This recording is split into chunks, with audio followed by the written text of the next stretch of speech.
Hello everyone, welcome to my channel. நான் இப்போ உங்களுக்கு ஒரு ஈஸியான ஒரு ரவை பொங்கல் செஞ்சு காட்டுறேன். ரவை ஆல்ரெடி நான் நெய் விட்டு வறுத்து வச்சுருக்கேன். ஸோ நான் இப்போ 1 கப் அளவுக்கு ரவை எடுத்திருக்கேன். அதே கப் அளவுக்கு பார்த்திங்கன்னா பாசிப்பருப்பு அதை வேக வச்சு எடுத்து வச்சுருக்கேன். அதையும் நான் நெய் விட்டு வறுத்துட்டு வேக வச்சு எடுத்து வச்சுருக்கேன். அப்புறம் மிளகு 1 ஸ்பூனு, 1 ஸ்பூன் சீரகம், 1 பச்சை மிளகா, அப்புறம் இது கொஞ்சோண்டு பெருங்காயத்தூள், இதெல்லாம் நுணுக்கி ஒரு மிக்ஸி ஜாரில் பல்ஸ் மோடில் எடுத்து வச்சுருக்கேன். கருவேப்பிலை, அப்புறம் இது பருப்பு வேக வச்ச தண்ணி. நம்ம ஃபஸ்ட்டு ரவையை வேக வச்சுட்டு பருப்பு அதோடு வேக வச்சுட்டு அதுக்கப்புறமா தான் நம்ம நெய் விட்டு தாளித்து கொட்ட போகிறோம். சரி, ஓகே. ஃபஸ்ட்டு ஸ்டெப் என்னன்னு பார்க்கலாம். பருப்பு வேக வச்ச தண்ணியை ஊற்றி அது கூட இன்னும் கொஞ்சம் தண்ணி ஊற்றி ரவையை வேக வச்சுக்கணும். ஓகேங்களா?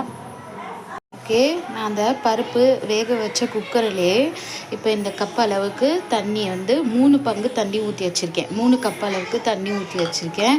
ஏன்னா இந்த கப் அளவுக்கு தான் ரவை எடுத்தேன். ஸோ 3 பங்கு தண்ணி. கொஞ்சம் லிக்விடாக தான் இருக்கணும் பொங்கல், ரொம்ப கெட்டியாக வேணாம் ரவை பொங்கல். ஓகே, இப்போ இந்த தண்ணி நல்லா தண்ணி கொதிக்குதுல, இந்த நம்ம ரவை கொஞ்சம் கொஞ்சமாக கொட்டி கலரிடுங்க. நல்லா கெட்டிப்படாமல் கலரணும். சரிங்களா? கலர்னோடனே அதுக்கப்புறம் நம்ம வேக வச்ச பருப்பு இருக்குல்ல, அதை போட்டுக்கலாம். ஓகே, ஒரு கால்வாசி ரவை வெந்துடுச்சு. இப்போ நம்ம இந்த பருப்பு இருக்குல்ல, அதை போட்டுக்கோங்க. அப்புறம் தேவையான அளவுக்கு சால்ட்டு போட்டு நல்லா கலரிக்கோங்க. ஓகேங்களா? இப்போ ஒரு கடாயில் 2 ஸ்பூன் ஆயிலு, 2 ஸ்பூன் கீ ஊற்றிக்கோங்க.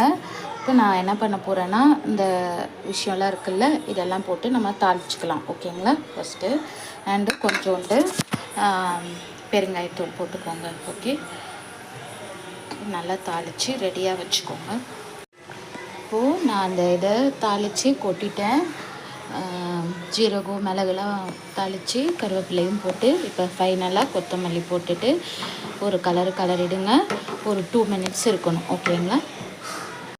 அவ்வளோதான், ரவை பொங்கல் ரெடி.